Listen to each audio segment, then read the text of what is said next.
Bonjour à tous et bienvenue dans Souvenirs d'écolier. Toutes les semaines, je reçois une personnalité qui se confie sur son enfance et sa scolarité.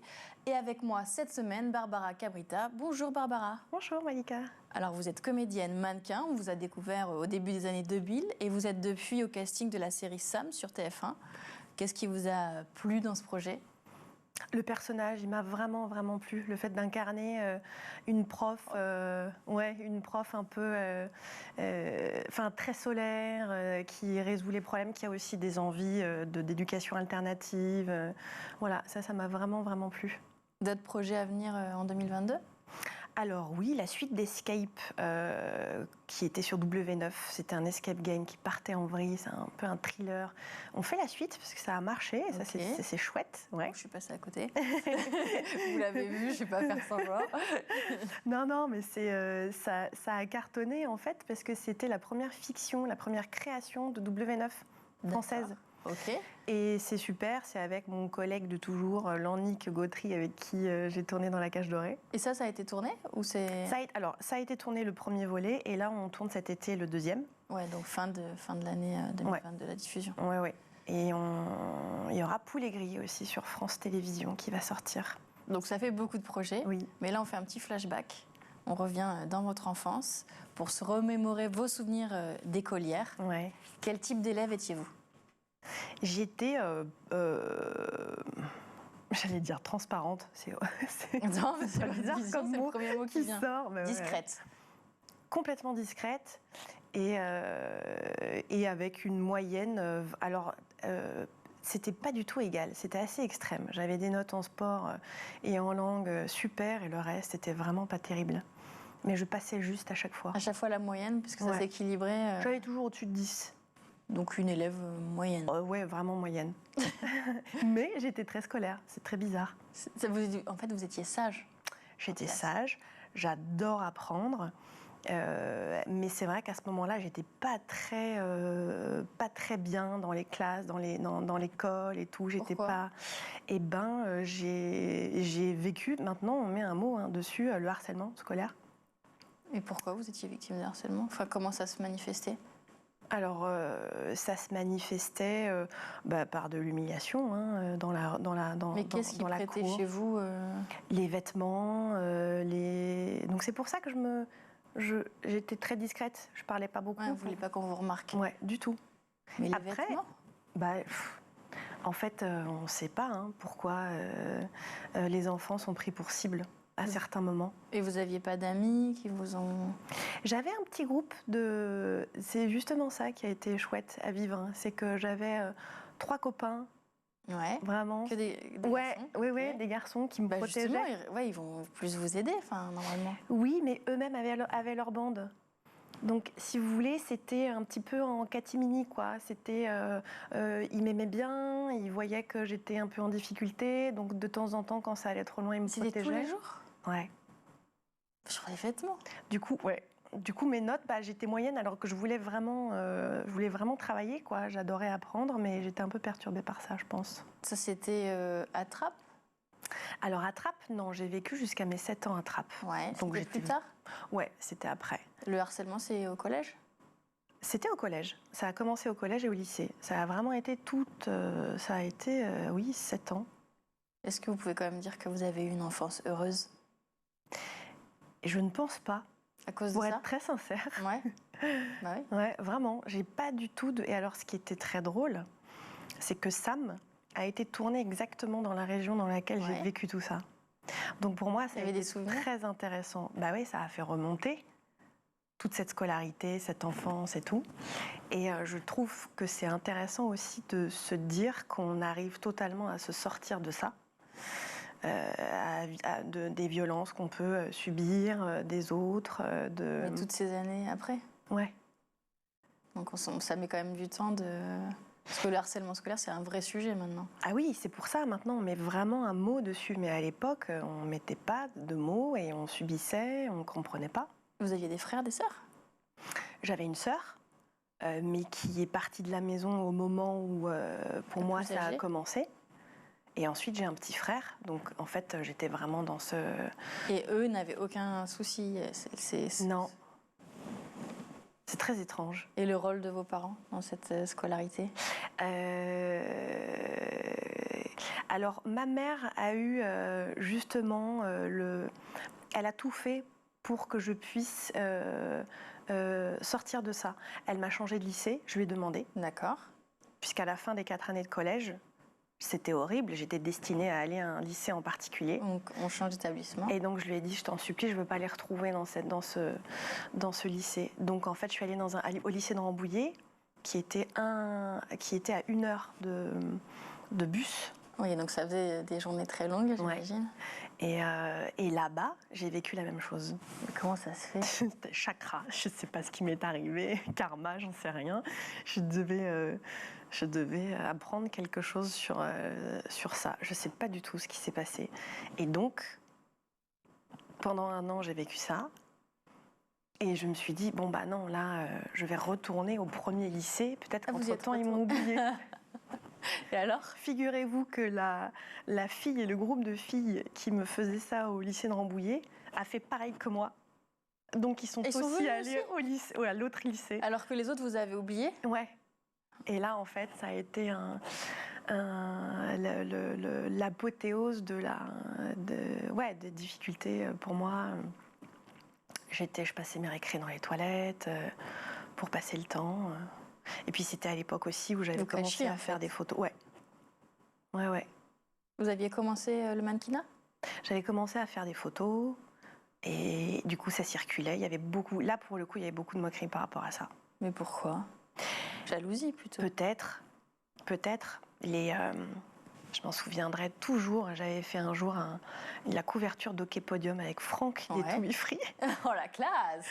Pour la Saint-Valentin. C'était génial. Moi, je me disais, waouh! Et c'est vrai, c'était génial ce moment. C'est super cool, bien sûr. Mais ouais, c'était cool. Mais en fait, ça m'est retombé dessus. Parce que c'est vrai que pour le coup, c'est pas discret. C'est pas discret du tout. Non. Ah non, c'était vraiment Hockey Podium, c'était vraiment le truc. C'était ce qu'on avait dans notre enfance, quoi. Ouais. C'était notre magazine de référence. Et du coup, tout le monde l'avait vu. Tout le monde l'a vu. Et il y en avait, je sais pas combien qui circulaient dans le lycée. Et là, c'était... Mais ça aurait pu vous rendre populaire. Ils auraient pu chercher à être votre ami, au contraire. Ouais, ça a fait l'inverse. Il n'y a pas un souvenir, du coup, positif d'écolier à nous partager? Un bon moment? Il y a vraiment mes copains du collège, François, Nicolas et Guillaume. Et ensuite au lycée, il y avait 2 personnes qui sont chères à mon cœur aujourd'hui. Et c'est drôle parce qu'on fait le même métier. C'est Grégoire Ludig du Palmachot. D'accord. Et Charlotte Gonneau qui est aussi dans la décoration de cinéma. Et Swan Arlo qui est comédien. Comment? Ils étaient avec vous au lycée? Ils étaient avec moi au lycée et dans la même classe. Ok. Et vous étiez déjà amis? On était amis. Et en fait, ils ont vu aussi, eux, que c'était compliqué pour moi. Et donc, de temps en temps, ils me faisaient sourire, surtout Grégoire, qui était déjà très, très drôle à l'époque, qui était vraiment un super camarade, un super copain. Et vous êtes restés amis? Oui. C'est super. Ça, c'était très beau. C'est vraiment des gens qui m'ont permis de vivre le lycée mieux que je l'aurais vécu. Est-ce que vous aviez un prof préféré? Une matière adorée? Madame Renard, qui était une prof de philo. Donc ça, c'est en terminale alors? Ouais, en terminale. Elle était pétillante et je pense elle avait 10 ans de moins que moi aujourd'hui. Ouais. Et je me dis, mais moi, il y a 10 ans, est-ce que j'aurais été capable d'enseigner la philo à des ados comme ça? Vous voulez dire qu'ils ne s'intéressent pas à la matière? Qu'ils ne sont pas réceptifs? Je sais, surtout d'être prof, en fait. Je trouve que les profs, c'est vraiment courageux. On fait face à des individus qui ont chacun leur personnalité, qui sont dans une authenticité pure. Et donc, c'est hyper intéressant et courageux d'être face à... Cette vocation de professeur? Ouais. Et vous, aujourd'hui, vous êtes actrice. Est-ce que, plus jeune, vous avez rêvé à d'autres métiers? Je voulais être gymnaste. Je faisais de la gym. D'accord. Beaucoup. Oui, très fort en sport, vous avez dit. Ouais, ça c'était C'était vraiment mon truc et c'est ça qui m'a permis de vivre cette scolarité bien parce que j'étais dans mon corps, je me sentais bien. Donc avec ce que je vivais, c'était vraiment plus facile. Et puis je vivais dans une maison dans la forêt, donc j'étais vraiment en contact avec la nature. Et je voulais faire ça. Et puis après, vocation ruinée à cause d'une opération du genou. Ah d'accord. Ah, très jeune? À 15 ans. Oui, quand même. C'était une opération volontaire de la part de mon entraîneur et du chirurgien pour augmenter les performances. Malheureusement, à l'époque, ça se faisait. C'était très particulier. Et donc, du jour au lendemain, ça s'est arrêté et je voulais faire comme tout le monde, astronaute. Parce que tout le monde veut être astronaute. Ouais, il y a plein de gens qui veulent être astronaute parce que c'est cool d'être astronaute. Et du coup l'acting, ça vient à quel moment? Ça vient complètement par hasard. Ça vient par hasard. Quand ma mère avait, justement, quand j'avais commencé à faire des photos, c'est ma mère qui avait envoyé des photos de moi dans mon dos à une agence de mannequins. Les premières photos, c'est parce que votre maman le fait dans le dos? Ouais. D'accord. Ouais, moi j'avais pas du tout cette envie-là. Au Clipodium avec Franck des To Be Free, c'est elle? Ouais, c'est elle. C'est elle qui a ouvert la porte à... En fait, elle a envoyé des photos de moi faites par un photographe de plage. À l'époque, ça se faisait sur les plages. Et moi, je pensais que c'était pour elle. Et elle les a envoyées à une agence de modèles. Ça a pris tout de suite? Ça a pris après, faut être très raisonnable et juste, je n'ai pas du tout le physique mannequin. C'était vraiment pour faire des photos de visage ou d'ambiance, quoi. Puis ça marchait pas. Moi, j'étais pas trop dans ce truc. Hein, c'est comme ça qu'on vous a repéré? Oui. Et c'est comme ça qu'il y a eu de la comédie après derrière. Et après, cette agence de modèles m'a proposé un casting pour une série télé que j'ai eu. C'était Le Groupe sur France 2. Et c'était juillet-août, le tournage. Je me suis dit, bon, bah super, j'ai pas besoin de trouver un boulot d'été. Ouais, et en octobre, je reprends la fac, quoi. J'étais en fac de psycho à ce moment-là, j'avais pris la fac. Bon, alors vous vouliez être psychologue? Ouais. À un moment, je me suis dit, bon, ça m'intéresse quand même. Beaucoup. Une année seulement de psycho? J'ai fait un pseudo-DUG, puisque je n'ai pas terminé, puisque j'ai commencé comédienne à ce moment-là, donc j'ai pas pu valider le DUG. Il y avait aussi de l'accordéon? Il y a de l'accordéon. Vous avez fait de l'accordéon? J'ai fait de l'accordéon. Mais vous auriez pu être musicienne? Et oui, j'ai fait de l'accordéon. Et du piano. Oui, mais moi, c'est l'accordéon. Mais l'accordéon. Ah ouais, l'accordéon. Mais l'accordéon, du coup, ça a suscité aussi pas mal de moqueries. Ah oui, c'est pas facile à assumer jeune, ça c'est sûr. Ouais, et c'est pour ça que j'ai arrêté. Mais pourquoi ils le savaient au lycée que vous faisiez de l'accordéon? Ça circulait, on était dans des petits villages, quoi, donc ouais. Et pourtant, vous aimiez ça? J'adorais ça. Je l'ai toujours chez moi. Vous auriez pu continuer en cachette? Oui, mais je l'ai pas fait. Franchement, c'était un moment, j'ai eu un déni total. Refoulement sur tout ça. Je me suis dit, allez, on passe à autre chose. Et je crois que vous avez repris vos études récemment? Oui. Vous êtes bien renseignée. Qu'est-ce qui s'est passé? Il s'est passé que je me suis jamais dit que le métier comédienne, ce serait ma vie. Je me suis dit que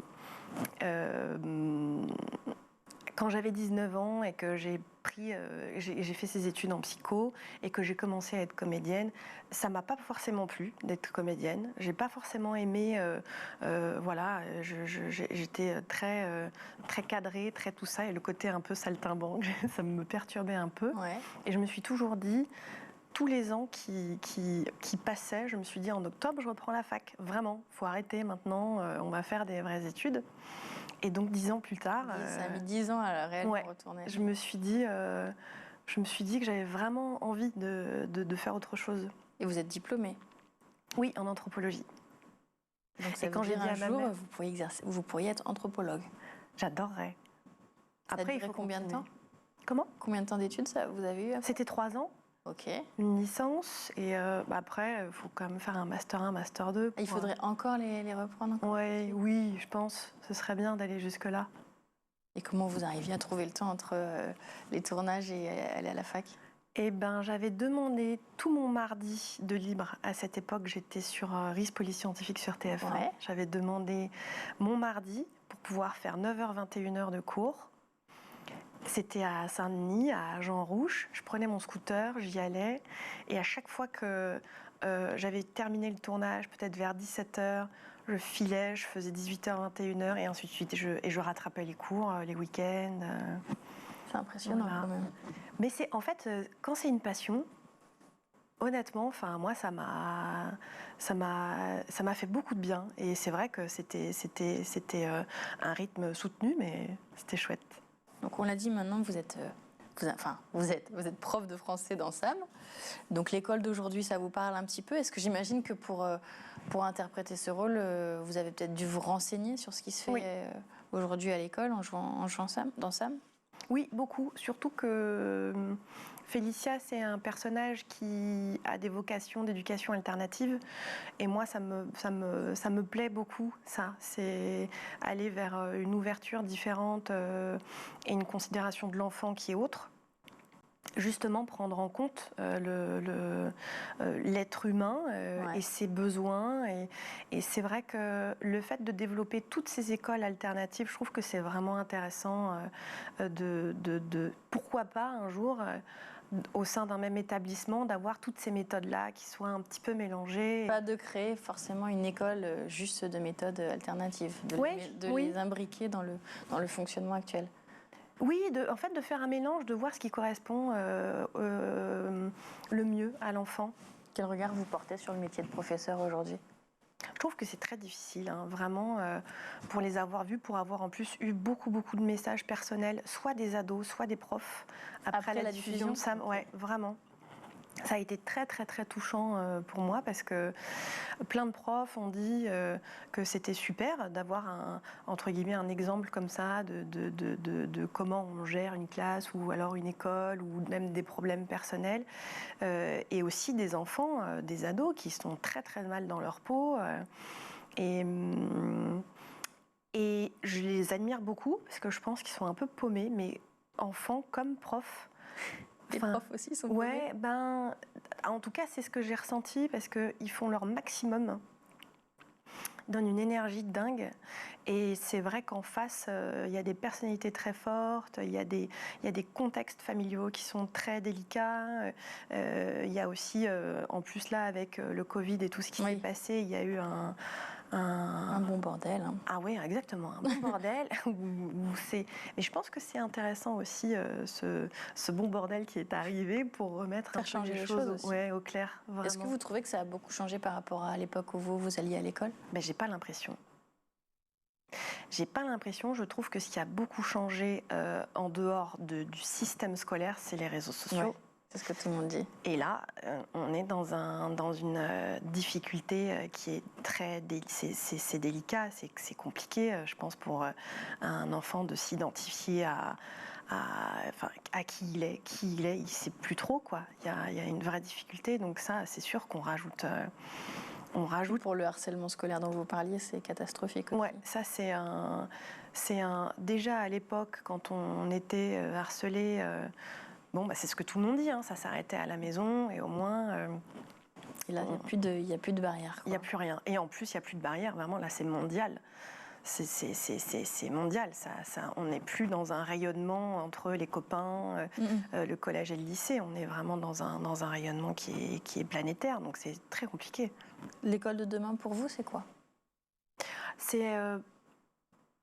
Alors, j'ai vu un truc qui m'a vraiment bouleversée, c'est en Islande, ils commencent toujours leur journée à l'école en CM1, CM2 par prendre la main de leurs copains et vraiment, ils sont l'un en face de l'autre et ils se disent... C'est pas Covid. Hein. C'est pas Covid du tout, c'est pas Covid.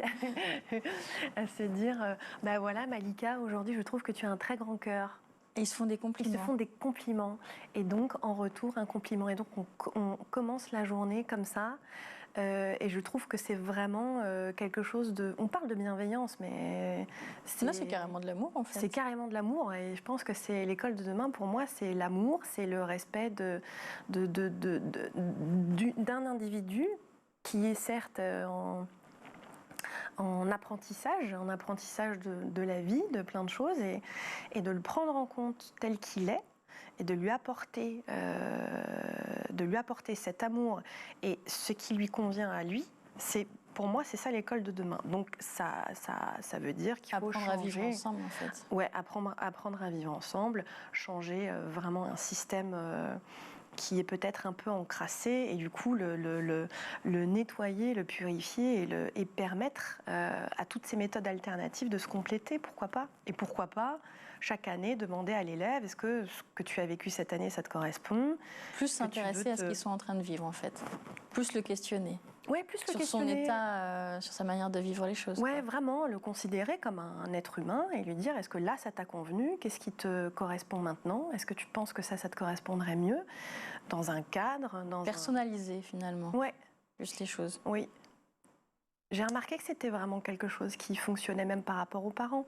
Les parents qui ont vraiment cette attention-là particulière. Je ne dis pas que l'enfant est roi, hein. Pas du tout, c'est pas ça, mais on est tous différents et on a des besoins et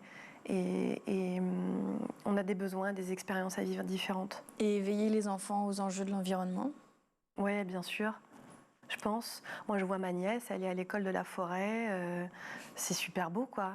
Elle va dans la forêt, dans la Creuse, et on l'amène, et voilà. Et elle passe sa journée dehors, quel que soit le temps qu'il fait, et je trouve ça bien. Je trouve ça bien, au moins, d'apprendre des bases qui soient belles, de cohérence avec la nature.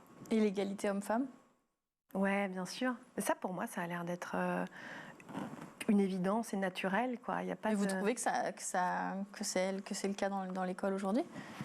Non, mais je pense que c'est en train de l'être vraiment. Que ce soit dans l'école ou dans la vie, on est en train d'évoluer vers ça. Comme la société évolue, l'éducation va évoluer. Oui, je pense qu'il faut quand même voir le beau de tout ça.